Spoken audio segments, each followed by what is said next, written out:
श्री गणेशाय नमः। ओम श्री सरस्वत्यै नमः। भगवान श्री गणेश की चरण की वंदना करते हुए, माँ सरस्वती को प्रणाम करते हुए और भगवान भोलेनाथ, माँ पार्वती का आशीर्वाद लेते हुए और परम पूज्य श्री गोस्वामी तुलसीदास महाराज जी को चरण वंदन करते हुए भगवान श्री राम, माता सीता, लक्ष्मण भैया, शत्रुघ्न भैया, भरत भैया सबके चरणों की वंदना करते हुए और अपने परम पूज्य गुरुदेव भगवान के चरणों में नतमस्तक होते हुए उनको प्रणाम करते हुए जो कथा अभी बची हुई है उस श्री राम कथा में हम लोग आगे प्रवेश करते हैं। और प्यारे, इस कथा में प्रवेश करने से पहले ये हम आपको बताना चाहते हैं कि जो गुरु होते हैं वो किसी भी प्रकार से हों, वो कल्याण करने वाले ही होते हैं। जो हमारे गुरु जी हैं, हमारे स्वामी जी, आप समझ नहीं सकते हैं कि मैं उनको प्राणों से ज़्यादा वो मुझे प्रिय हैं, इसमें कोई दो राय नहीं है। अब मेरे स्वामी जी हमें कितना चाहते हैं वो तो मुझे नहीं पता, लेकिन वो मेरे प्राण से भी प्रिय हैं और उनका मैं इतना सम्मान करता हूँ कि उनके सम्मुख मेरे जाने की हिम्मत नहीं होती। और जब भी जाता हूँ तो मेरी बोलती बंद हो जाती है, मैं बोल ही नहीं पाता कि मैं क्या बोलूँ। और जब पहुँचता हूँ तो स्वामी जी कहेंगे हमारे, आओ आओ आओ आओ भाई महात्मा जी। अच्छा, मेरे स्वामी जी हमको महात्मा जी पुकारते हैं। देखिए क्या भाव उनका है, कहते आओ महात्मा आ गया। और बहुत प्यार से मेरे सर को भी सहलाते हैं, गालों को भी करते हैं और सबसे कहते हैं भाई महात्मा जी आए, इनको कोई भाई प्रसाद वगैरह खिलाओ। इतना हमको मानते हैं वो, लेकिन आप समझ नहीं सकते कि मैं बोल ही नहीं पाता हूँ। और इधर जो है लगभग एक साल होने जा रहा है, मैं उनके दर्शन भी नहीं कर पाया। ये भी हमारा बहुत दुर्भाग्य है कि मैं उनके दर्शन नहीं कर पाया, लेकिन समय निकाल कर मैं जरूर उनके दर्शन करूँगा।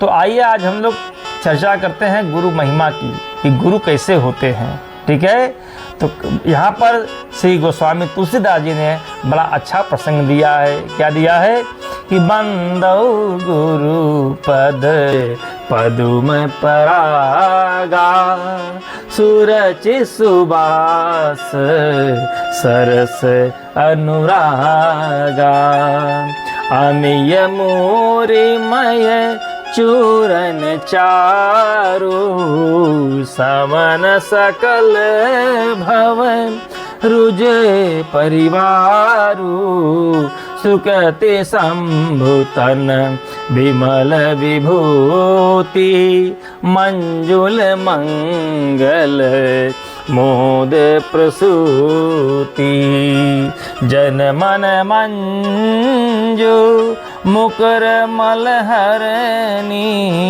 किए तिलक गुण गण बस करनी, श्री गुरु पद नख मणिगण ज्योति, सुमिरत देव दृष्ट ही होती। तो प्यारे देखिए, शास्त्र में भगवान को अखिल रस सार सिद्धू विग्रह कहा गया है।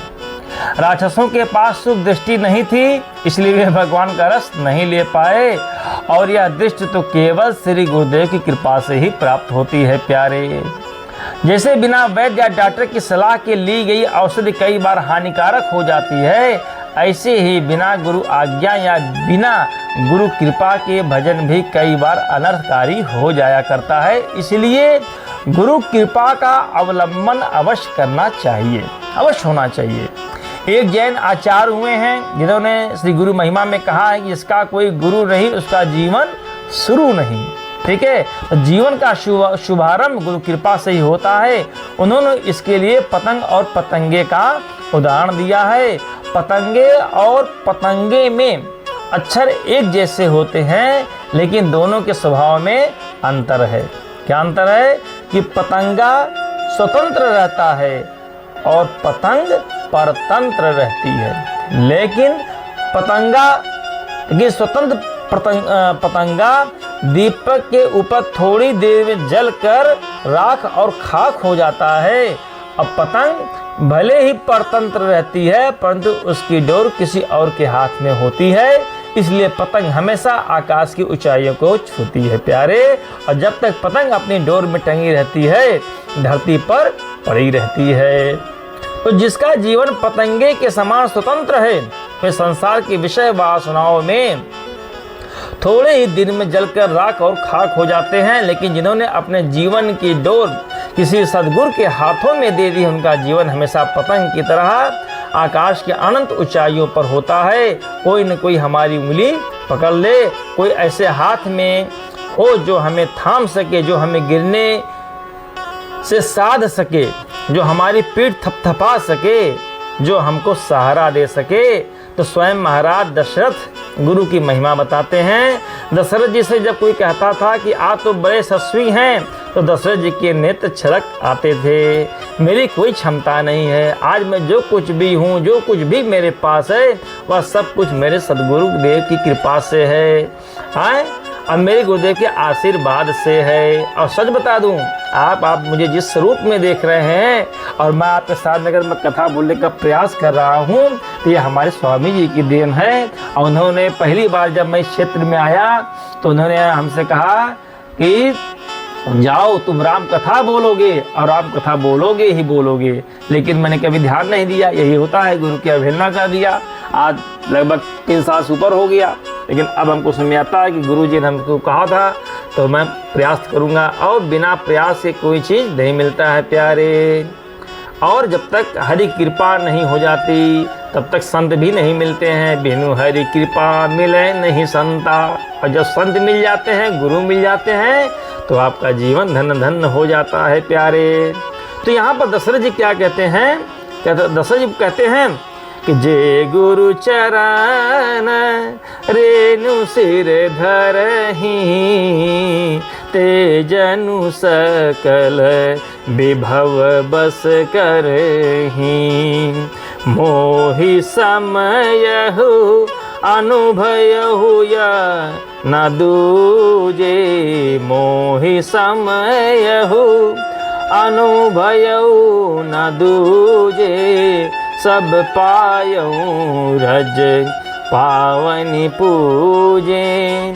जे गुरु पदयम बुझे अनुरागी, ते लोकहूँ बेदहूँ बड़ भागी। तो प्यारे, हमारी त्रुटियों पर ध्यान मत दीजिएगा। हो सकता है कि कुछ त्रुटियां हो रही हैं, मुझे पता है, लेकिन आप लोगों की आशीर्वाद चाहिए, आप लोगों का प्रेम चाहिए, आप लोगों का सहयोग चाहिए, और मुझे अपने स्वामी जी की कृपा चाहिए, ठीक है? तभी जो है कुछ काम हो सकता है। तो प्यारे, दशरथ जी कहते हैं कि वे लोग बड़े बड़भागी हैं जिनके ऊपर गुरु की कृपा है। तो देखो, थोड़ा गुरु को समझे, गुरु कौन है? गुरु माने स्वयं जो जागा हुआ है और जो सोए को जगा रहा है, वही तो गुरु है।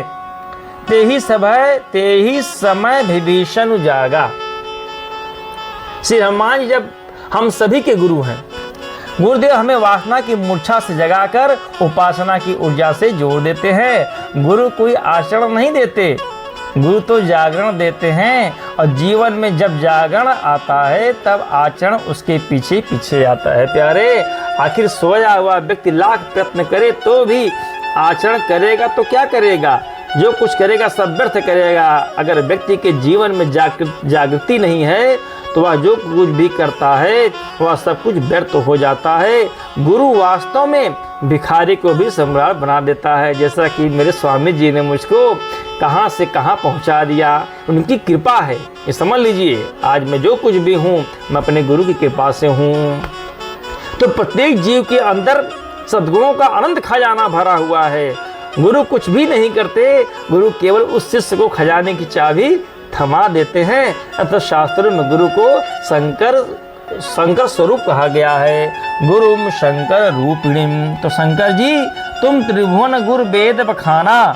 शंकर प्रलय के देवता हैं, शिव संहार के देवता हैं, जो हमारे अहंकार का संहार करे। इसलिए सारी सृष्टि में आप देखेंगे कि जितने शंकर जी के मंदिर है उतने किसी और देवता के मंदिर नहीं है, है ना।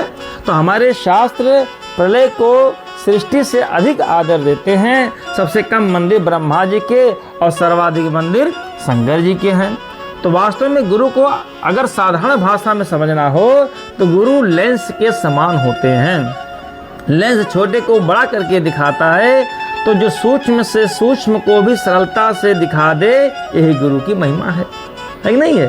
परंतु इतना ध्यान रखें कि गुरु का गुरुत्व कभी हल्का ना होने पाए, इसका हमें विशेष ध्यान देना चाहिए।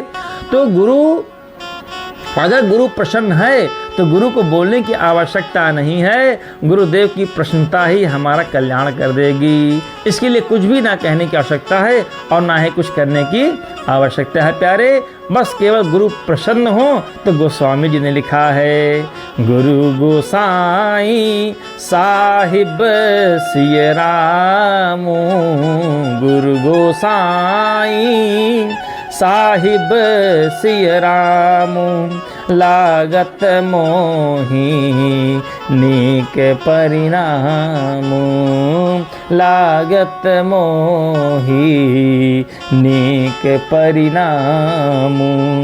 तो गुरु के गुरुत्व को हल्का होने मत दीजिए। रावण ने यही भूल की थी, रावण ने गुरु के आसन को ही हल्का कर दिया था और इसलिए उसका विनाश हुआ। तो का भुशुंडी जी को गुरु के आशीर्वाद से इन्हें ही शिव के कोप से बचाया था।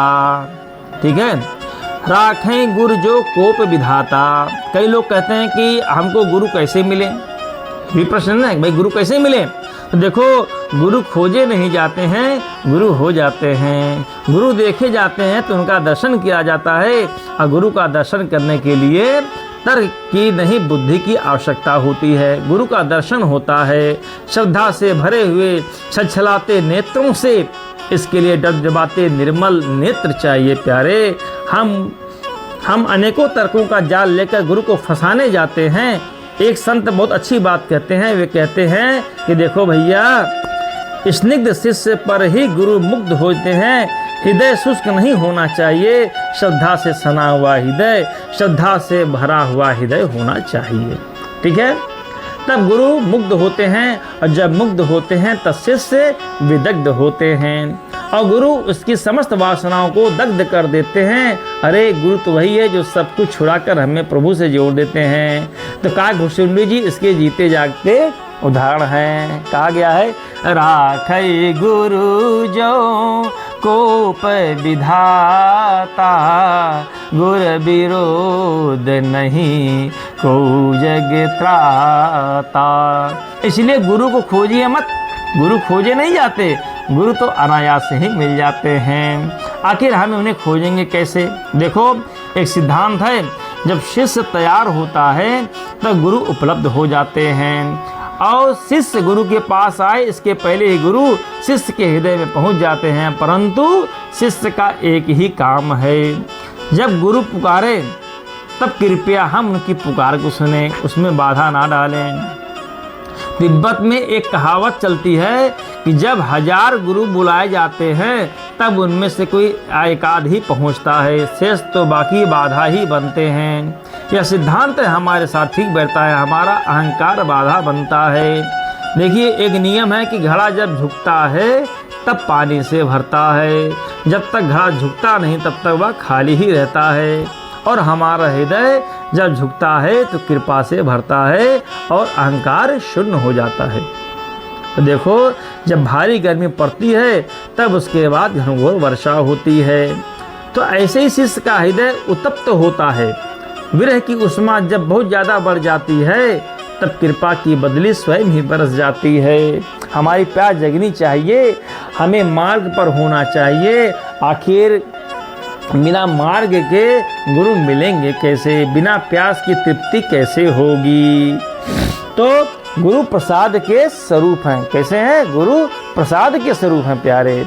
मैं पावा प्रसादा, प्रसाद पाने की मेरी योग्यता तो नहीं थी लेकिन प्राप्त हो गया। इस संबंध में एक दृष्टांत है कि एक बाग मालिक अपने बाग में काम कर रहा था, उसने सुबह मजदूर बुलवाए। ध्यान सुनिएगा, बहुत अच्छी कथा ये। काम शुरू हो गया, लेकिन लगा कि इतने मजदूरों से काम पूरा नहीं होगा, तो दोपहर को कुछ और बुला लिए। फिर लगा कि अभी भी काम पूरा नहीं हो पाएगा, तो शाम को कुछ और मजदूरों को बुलवा लिया गया। सबकी मजदूरी अलग अलग, सुबह वालों की अलग, दोपहर वालों की अलग और शाम वालों की अलग। जब काम पूरा हो गया तो मालिक ने प्रसन्नता से बांटने के लिए लड्डू मंगवाए। तो मजदूरी तो सबकी जैसी तय थी, वह सबको दे दी गई। जब लड्डू बांटे गए तो सबको बराबर बराबर। जो मजदूर सुबह से लगे थे वह भड़क गए। उन्होंने कहा कि यह क्या बात है साहब, हम सुबह से लगे हैं, हमको भी उतना ही, और ये अभी आए और इनको भी उतना ही। तो मालिक ने कहा कि देखो भैया, मजदूरी तुम्हारी निश्चित थी, जो तुमको मिल गई यह तो प्रसाद है, और प्रसाद में कोई भेदभाव नहीं होता है नहीं है? तो प्रसाद में कोई भेदभाव नहीं होता। प्रसाद तो आ गया, उसको मिल गया, और यही प्रसाद की महिमा है। प्रसाद में भले ही कुछ मत करो, लेकिन जहाँ प्रसाद बन रहा है वहाँ चलकर उपस्थित हो जाइए, प्रसाद आपको मिल जाएगा। प्रसाद में पात्र और पात्रता नहीं देखी जाती। प्रसाद की एक ही पात्रता है कि जो आ गया वही वो पात्र हो गया, अर्थात उसी को वह प्रसाद मिल गया। तो ऐसे ही कई लोग कहते हैं कि परमात्मा प्रयास से नहीं मिलता। सिद्धांत ठीक है कि परमात्मा हमारे प्रयत्न से तो नहीं मिलेगा, लेकिन हम प्रयत्न करेंगे तो ही मिलेगा। यह बहुत अबूझ पहेली है, इसको समझना बहुत कठिन है। हमारे सारे प्रयत्न, हम जो कुछ पूजा पाठ, जो कुछ भी भगवान के नाम से करते हैं, यह ठीक है कि इसमें हमको नहीं मिलेगा, लेकिन ये सब करने का अर्थ है कि परमात्मा को यह सूचना मिल गई कि अब मैं आपसे मिलने के लिए तैयार हूँ, मेरी इच्छा आपसे मिलने की है। ये परमात्मा के पास हमारा संदेश पहुँच गया। ठीक है, तो देखिए, पहले तो यह समझिए कि पात्रता या अपात्रता का अर्थ योग्यता से नहीं है। इसका अर्थ हमारे भीतर के खालीपन से है, जो अपने को भरने को राजी है, और कोई अगर उसे भरने का प्रयत्न करे और उसमें बाधक ना बने, इसी को पात्रता कहते हैं। तो गुरुदेव शिष्य के शीश पर कृपा का हाथ रखते हैं, जैसे मेरे गुरुदेव ने मुझ पर कृपा कर दिया। लेकिन कौन से सिर पर, किस सिर पर हाथ रखा जा सकता है? जो शीश गुरु के सामने झुका हुआ हो। जो झुका नहीं उस पर हाथ रखेंगे कैसे? हम लोग दंडवत करते हैं ना, तो दंडवत का यही अर्थ है, जैसे नदी की धारा हमेशा नीचे की ओर बहती जाती है और एक दिन चलते चलते वह सागर से मिल जाती है। ऐसे ही अगर शिष्य झुकने को तैयार नहीं है तो गुरु चाह कर भी उसे कुछ नहीं दे सकते, कुछ नहीं कर सकते, कोई आशीर्वाद नहीं दे सकते। तो दीक्षा में दीक्षित होने का अर्थ ही यह है कि अब मैं झुकने को तैयार हूँ। जैसे पहाड़ के शिखर पर खड़ा होकर कोई व्यक्ति किसी नदी को यह उल्हाना दे कि तू सागर की ओर दौड़े जा रही है, और इधर मैं प्यासा खड़ा हूँ, तो गंगा तो कहती है कि यदि ऊंचे पर खड़े रहोगे तब तक प्यासे ही बने रहोगे हैं, और तुम्हारा मन तृप्त नहीं होगा। जब नीचे उतरोगे तभी तृप्त हो पाओगे। तो शिष्यत्व का अर्थ झुकने की तैयारी से है। दीक्षा का अर्थ है कि अब मैं सदैव झुका ही रहूँगा, बिल्कुल सहज भाव से। आज मनुष्य जटिल हो गया है। भगवान स्वयं बोल रहे हैं, कहते हैं कि निर्मल मन जन सो मोहि पावा, निर्मल मन जन सो मोहि पावा, मोहि कपट छल छिद्र न भावा, मोहि कपट छल छिद्र न भावा। तो भगवान कहते हैं कि मोहि कपट छल छिद्र न भावा। हम जितने सरल और सरस बनेंगे उतनी ही कृपा से हम भरते जाएंगे, तब गुरु हमारे ऊपर कृपा करना प्रारंभ कर देंगे। ठीक है, तो इसी प्रकार सद्गुरु के भरोसे जब हम अपने आप को छोड़ेंगे तभी हमारा नया जीवन प्रारंभ होगा। तो इसी को द्विज कहा है। गुरु शब्दों के बाढ़ से ज्ञान नहीं देते हैं, वे तो सीधे सीधे सिद्धि प्रदान कर देते हैं। इसलिए शास्त्र में लिखा है कि जो गुरु ने कहा उसे समझने की आवश्यकता नहीं है, उसे सटकने की आवश्यकता है। गुरु वही है जो हमारी याद को जगाकर हमें परमात्मा से जोड़ दें, हमारी खोई सुरति को जगा दे। जो हमें ईश्वर के लिए बेचैन कर दे, हमारे अंदर तड़प पैदा कर दे, जो अनजाने को जना दे, जो हमारी बंद पड़ी मशीन को चला दें, वही सद्गुरु है, वही गुरु हैं। गाजियाबाद के कारखाने की घटना है कि विदेश से एक ऑटोमेटिक मशीन मंगाई गई और मशीन आते ही खराब हो गई। यहाँ के एक्सपर्ट बहुत जोर लगाए, बहुत माथापच्ची करे, परंतु समझ में ना आए। तो फ़ोन करके जिस देश से मशीन आई थी वहाँ के एक्सपर्ट को बुलाया, तो उन्होंने देखा उन्होंने अपनी जेब से एक छोटा सा पेचकस निकाला और मशीन को थोड़ा सा कसा और बटन दबाया और मशीन चालू हो गई। बड़ा आश्चर्य हुआ। उन्होंने मशीन चालू करने की काफ़ी बड़ी रकम मांगी। तो मालिक बोले, भैया जरा सा पेचकस से तुमने एक पेंच ही तो कसा है और उसके इतने पैसे। तो मुस्कुराकर उस एक्सपर्ट ने कहा कि पेंच कसा है, आपने क्यों नहीं कसा? भाई हम तो कर दिए, चालू हो गई मशीन, आपने क्यों नहीं कस के उसको मशीन चालू कर दिया? उसने कहा कि पैसे पेंच कसने के नहीं हैं, पेंच कौन सा कसना था इसके पैसे हैं। ठीक है, तो गुरु केवल इतना ही करते हैं, हमारे जीवन की जो मशीन जाम हो चुकी है उसको पेंच को या तो ढीला या थोड़ा सा कस देते हैं। बस यही गुरु काम करते हैं और हमारा जीवन धन धन हो जाता है। बोलो श्यावल रामचंद्र की जय, बोलो गुरुदेव भगवान की जय। तो प्यारे, यदि भक्ति चाहिए तो गुरु के चरणों में आइए। भक्ति श्री गुरुदेव के चरणों में श्रद्धा से आती है। गुरु का अर्थ यही है कि जिनके चरणों में श्रद्धा उमड़ पड़े। श्रद्धा के बाद फिर भक्ति का द्वार खुलता है। इसलिए हर शास्त्र ने गुरु महिमा गाई है। किसी भी उपासना के, किसी भी संप्रदाय के आचार होंगे, सभी गुरु महिमा गाते हैं। गुरु माने जिनके चरणों में झुकने का सहज मन हो, झुकना ना पड़े, कब सिर झुक गया पता ही नहीं चला। गोस्वामी लिखा कि जब राजा जनक बाग में विश्वामित्र से मिलने आए, उस समय भगवान श्री राम और लक्ष्मण जी बाग में कहीं घूमने गए थे और जब लौट कर आए तो क्या घटना घटी? तो गोस्वामी जी ने लिखा है, उठे सकल जब रघुपति आए, उठे सकल जब रघुपति आए, विश्वामित्र निकट बैठाए। तो श्रद्धा भक्ति का पहला अंकुर है। श्रद्धा बिना धर्म नहीं होई, बिनु मही गंध की पावई कोई।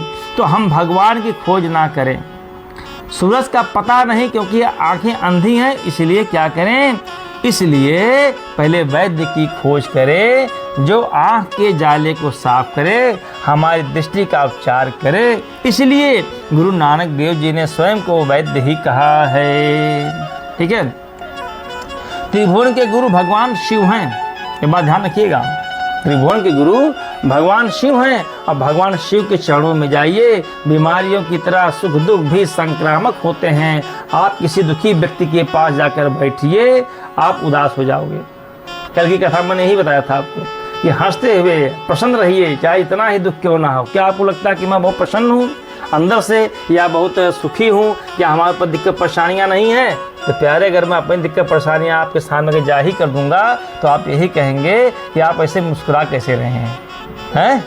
तो मैं अपनी दिक्कत परेशानियों को किसी सामने जाहिर नहीं होने देता, क्योंकि मेरी दिक्कत परेशानी किसी के सामने अगर मैं जाहिर करूंगा तो हमारी दिक्कत परेशानियों को पूरा करने वाला नहीं है।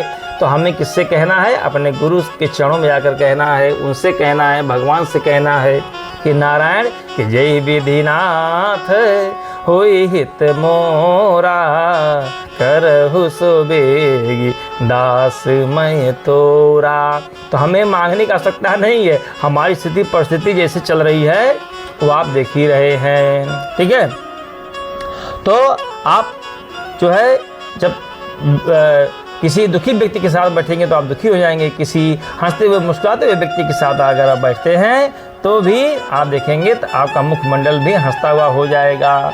तो इसीलिए प्यारे, हमेशा भगवान का भजन कीर्तन करना चाहिए। ठीक है, एक बात बताऊं मैं आपको कि मान लीजिए अचानक आपकी लाठी निकल आए तो आप क्या होगा। इसलिए कहा गया है किसी के अगर खुशी की भी खबर देनी हो तो बड़े संभल कर देनी चाहिए। इसका ध्यान रखिएगा। अभी वो अच्छी कथा आपको बताने जा रहा हूँ मैं। एक रिक्शे वाले की लाठी निकल आई, यहाँ सुनिएगा फिर से। एक रिक्शे वाले की लाठी निकल आई। अब जो 100 रुपये रोज कमाता हो उसकी 5-7 लाख की लाठी निकल आए तो उसको सहन करने में बड़ी कठिनाई आती है। वह तो रिक्शा चलाने गया था, उसकी पत्नी के पास कंपनी के लोग आए। आपको तो 20 लाख की लाठी निकली है। पत्नी तो खुश हुई लेकिन घबरा गई और सोचने लगी कि एकदम से उनको कहूँगी तो कहीं पति ही हाथ से ना चले जाएं। हैं भाई, इतनी बड़ी लाठी निकल गई और पति तो हमारा रिक्शा चलाते हैं। तो पड़ोस में एक पुरोहित जी रहते थे। पत्नी उनके पास गई, ऐसे ऐसे हमारे पति की लाठी निकली है। पर वे तो एकदम से इस खुशी को सहन नहीं कर पाएंगे, कभी पति भी कहीं पति ही हाथ से ना चले जाएं, तो कृपया हमारा मार्गदर्शन करिए। तो पुरोहित जी ने कहा कि जब तुम्हारा पति आए तब हमको तुम बुला लेना, हम ठीक तरीके से राहत देते हुए चीज़ें बता देंगे। शाम को पति लौटे, पुरोहित जी को बुलाया गया। तो पुरोहित जी बोले कि कहो भैया कैसे हो। बोले महाराज ठीक है, दाल रोटी चल रही है। तो पुरोहित जी ने कहा कि अगर तुम्हारी लाठी निकल आए तो रिक्शे वाले ने कहा कि अरे महाराज, कहीं गरीबों की भी लाठी निकलती है, लाठी तो बड़े लोगों की निकला करती है। पुरोहित जी बोले कि नहीं, हमने तो सुना है कि टिकट तो तुमने भी लिया है। तो रिक्शे वाले ने कहा अरे वह तो वैसे ही ले लिया, गरीबों की कौन लाठी निकालेगा, अगर निकाले तो अगर क्या होता है महाराज, अगर निकल गया तो रिक्शे वाले ने कहा कि कैसे निकलेगी। तो पुरोहित जी ने कहा कि मान लो, सोच लो कि एकदम 20 लाख की लाठी मान लो निकल गई तो क्या करोगे। तो तुम कैसे इसका करोगे। तो अगर अच्छा ठीक है, मान लो 5-7 लाख की लाठी निकल गई। तो पुरोहित जी ने सोचा भाई इसकी लाठी तो 20 लाख की निकली, अगर 20 लाख उसको बता दूंगा तो ये माता दीन हो जाए। तो उसने कहा अच्छा मान लो 5-7 लाख की अगर लाठी निकली हो तो उस रिक्शे वाले ने कहा कि महाराज तो मैं आपको जो है 25,000 आपको दक्षिणा में दे दूंगा। और जैसे ही यह कहा पुरोहित जी के वहीं प्राण छूट गए। क्यों, दुख तो होता है लेकिन सुख का भी एक अपना अनुभव होता है कि पंडित जी को भी कहे रे भैया इकट्ठा मिल जाएगा हमको, है। तो प्यारे, श्रद्धा माने बिल्कुल गीला, श्रद्धा भाव होना चाहिए किसके प्रति, गुरु के प्रति, ईश्वर के प्रति। ठीक है। तो श्रद्धा कैसी होती है, श्रद्धा माने बिल्कुल गीला, आंखों से डबडबाता हुआ भक्त केवल पुकारता है और कुछ नहीं, केवल पुकार। उसे यह संदेह नहीं है कि वह सुनता होगा या नहीं सुनता होगा।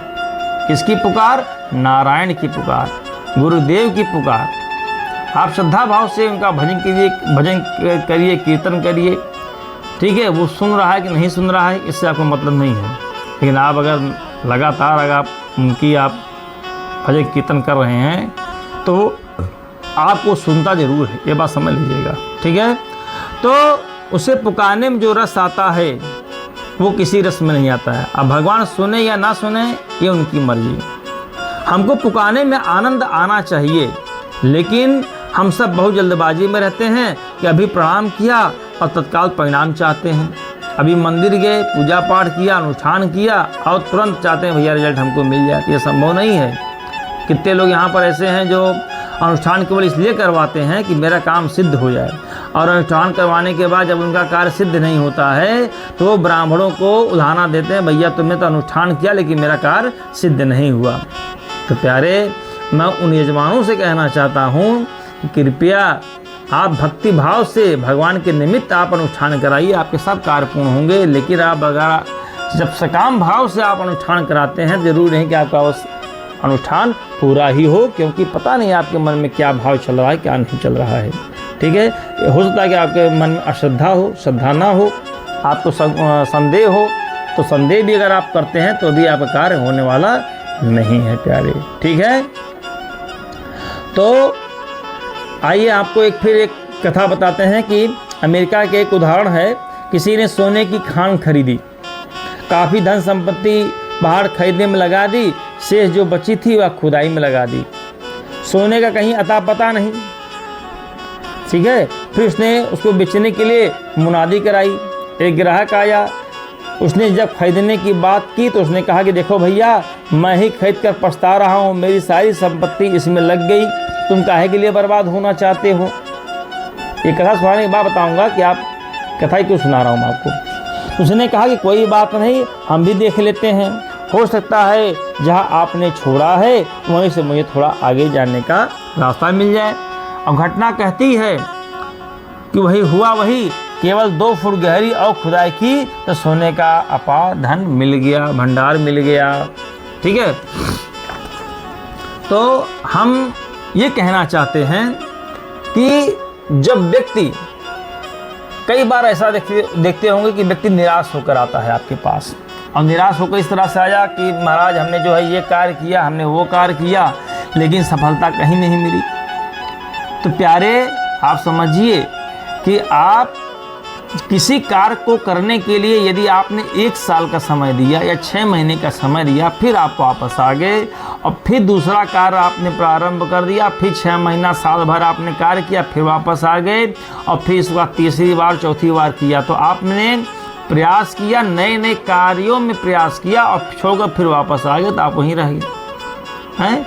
और मान लीजिए आप रेस्टोरेंट खोले, सपोज रेस्टोरेंट आपने खोला और आपका 6 महीना में नहीं चला और आप छोड़ चले जाए, और वही एक मित्र आपका जाकर वही रेस्टोरेंट आपसे ले लिया कि भैया ला हम चलाएं, तो आप 6 महीने तो परिश्रम किए थे, आप चला नहीं पाए। वही व्यक्ति जो है केवल 2 महीना परिश्रम किया, उसका रेस्टोरेंट चलने लगा। क्यों? क्योंकि ऑलरेडी 6 महीना आपने समय दे चुका था वहाँ पर, और आपका मित्र गया, वो 6 महीना उसने वो कवर कर लिया। देखा जाए तो जो आपने संघर्ष किया वो उसको मिल गया। ठीक है, इसलिए आप कोई भी कार्य करिए तो कुछ छोड़िए नहीं, उसको आप निरंतर लगे रहिए, आपके कार्य सभी सफल हो जाएंगे। बोलो श्यावर रामचंद्र की जय। तो प्यारे, हम लोग यहीं कथा को विश्राम देते हैं, क्योंकि देखिए बस समय भी ज़्यादा हो गया है। मेरा बस यही सिस्टम बना रखा हूँ कि आधे घंटे की कथा मैं रोज़ बोलूँगा, 1 घंटे की नहीं। ठीक है, तो आधे घंटे आप लोग कथा सुनते रहिए। जो भी आपकी कमेंट्स हों वो हमें आप करिए, अच्छा हो चाहे बुरा हो, जैसा भी, हम आपकी बात को कोई बुरा नहीं मानेंगे। क्योंकि अगर मेरी वाणी हो सकती है कि मैं जो कुछ बोल रहा हूँ उसमें त्रुटियाँ हो सकती हैं, इसमें कोई राय नहीं है, लेकिन मैं कथा कहने का प्रयास कर रहा हूँ। आप लोगों का सहयोग, आपका प्यार चाहिए। बाकी मेरे स्वामी जी का आशीर्वाद तो मुझ पर है ही, और कोई भी व्यक्ति एक बार की नहीं पड़ जाता है, वो धीरे धीरे ही बढ़ता है। पहली सीढ़ी, दूसरी सीढ़ी, तीसरी सीढ़ी, धीरे धीरे ही आगे बढ़ता है, और जब नारायण कृपा होगी तो ऐसा ही होगा। ठीक है, आप सभी मित्रों साधन प्रणाम। नारायण नारायण।